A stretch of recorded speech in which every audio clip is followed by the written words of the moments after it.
Government of India is planning to merge government-owned banks to create a few strong banks that can compete in a global race. PSU banks were hit hardly by non-performing assets, NPA. This is the reason Indian government is thinking about renovating PSU banks. Merger will be between equal players.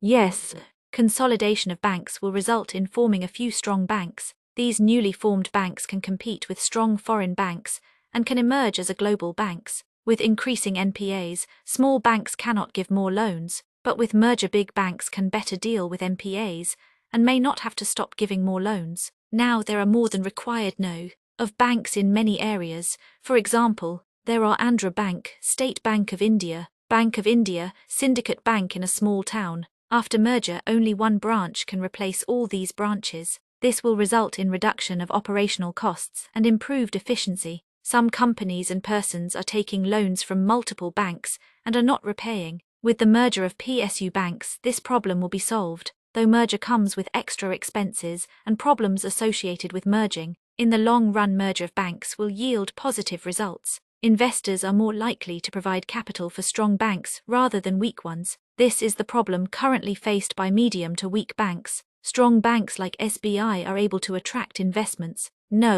Unlike SBI merger, PSU banks merger will create more problems because of merging heterogeneous banks. These banks have different policies and regulations. Merging different types of banks will lead to confusion and can further aggravate the present problems. Merger of banks is expensive. If big banks fail, that will be a big blow to country's economy. Hence it is risky to form big banks. Merger may result in years of administrative problems. NPAs are piled up not because of small banks, but because of inefficient policies to do with NPAs. Hence, merger will not solve the problem of NPAs. There will be problems of synchronization. For example, after SBI merger, SBI didn't extend the benefits available to employees in SBI branches to its associate banks like SBH. This resulted in protests by its employees. Weak banks will be left out in this process and may shut down as they can't compete with big banks. Regionality will be missed.